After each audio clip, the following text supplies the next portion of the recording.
গরুর ভুড়ি রান্না অনেকের কাছে খুব পছন্দের একটি ঐতিহ্যবাহী খাবার। ঠিকভাবে পরিষ্কার করে মশলা দিয়ে রান্না করলে এর স্বাদ হয় অসাধারণ। হ্যালো এভরিওয়ান, আজ আমি আবারও আর একটি নতুন ব্লগ নিয়ে আপনাদের মাঝে চলে আসলাম। আজ আমি রান্না করব গরুর ভুড়ি। প্রথমে আমি গরুর ভুড়িগুলো পরিষ্কার করে নিলাম। পরিষ্কার করে আমি একটি বড় একটি ডিক্সির মধ্যে লেবু আর হলুদ দিয়ে সিদ্ধ করে নিলাম। তারপর আমি গরম পানি থেকে উঠিয়ে একটি করে ছোট ছোট টুকরো করে সাইজ করে কেটে নিলাম। দেখতে পাচ্ছেন কোনো ময়লা নেই, সুন্দর করে আমি ভালো করে কেটে নিলাম। এগুলো আবারও গরম পানিতে সিদ্ধ করব কিছু গরম মশলা দিয়ে। মনে রাখবেন, গরুর ভুড়ি ভালোভাবে পরিষ্কার করতে হবে, এতে যেন কোনো গন্ধ না থাকে।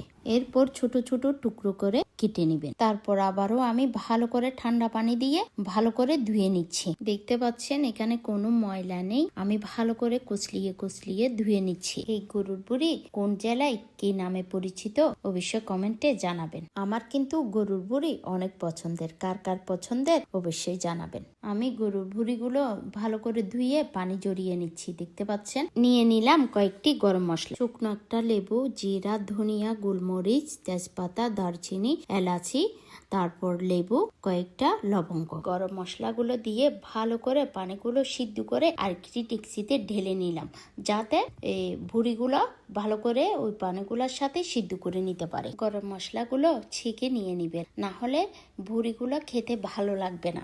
দেখতে পাচ্ছেন সিদ্ধ করা পানির মধ্যে আমি এখন গরুর ভুড়িগুলা দিয়ে দিচ্ছি। ভালো করে সিদ্ধ করে নিব, গন্ধ না যাওয়া পর্যন্ত। গরুর ভুড়ি নামের মধ্যে যেন লুকিয়ে আছে এক ধরনের ঘরোয়া স্বাদ আর ঐতিহ্যের ছোঁয়া। হালকা সিদ্ধ করে গরুর ভুড়ি পানি জড়িয়ে নিচ্ছি। একটি হাঁড়িতে দিয়ে দিলাম পেঁয়াজ কুচি, দিয়ে দিলাম রসুন বাটা, দিয়ে দিচ্ছি আদা বাটা, দিয়ে দিচ্ছি লবণ। আমি যেভাবে রান্না করছি আপনিও চাইলে সেভাবে ট্রাই করতে পারেন। দিয়ে দিলাম হলুদের গুঁড়া, দিয়ে দিলাম মরিচের গুঁড়া, দিয়ে দিচ্ছি জিরা আর ধনিয়া গুঁড়া, দিয়ে দিচ্ছি কয়েকটি তেজপাতা, দিয়ে দিলাম কয়েকটি গরম মশলা। এবার দিয়ে দিলাম পরিমাণ মতো তেল। এবার ভালো করে হাত দিয়ে মাখিয়ে নিব। মশলাগুলো মাখানো হয়ে গেলে এবার দিয়ে দিব গরুর ভুড়িগুলা। গরুর ভুড়িগুলোর সাথে ভালো করে মশলাগুলো মিশিয়ে নিব।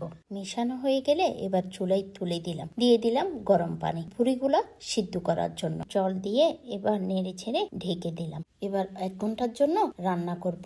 অল্প আছে, মাঝে মাঝে নেড়ে দিব যাতে করে ডেকচিতে লেগে না যায়। নিলাম কয়েকটি গরম মশলা, কয়েকটি গোটা জিরা, মিষ্টি জিরা আর রাঁধুনি জিরা, এলাচ, লবঙ্গ, গোলমরিচ, তেজপাতা, 2-1টি জয়িত্রী। হালকা করে ভেজে নিয়ে ব্লেন্ডারে গুঁড়ি করে নিলাম। একটি ফ্রাইপ্যানেতে তেল দিয়ে কয়েকটি শুকনা গোটা মরিচ দিয়ে দিলাম, দিয়ে দিলাম রসুন কুচি। এবার গুঁড়া করা গরম মশলাগুলো দিয়ে দিচ্ছি। এবার রসুন আর শুকনা মরিচ দিয়ে বাগা দিয়ে দিচ্ছি। আমি আরো 10 মিনিট অল্প আছে রান্না করব। আমার রান্না করা শেষ। এবার গরম ভাতের সাথে পরিবেশন করলে এই গরুর ভুড়ির স্বাদ হয়ে ওঠে অতুলনীয়। সবাই ভালো থাকবেন, সুস্থ থাকবেন। আল্লাহ হাফেজ।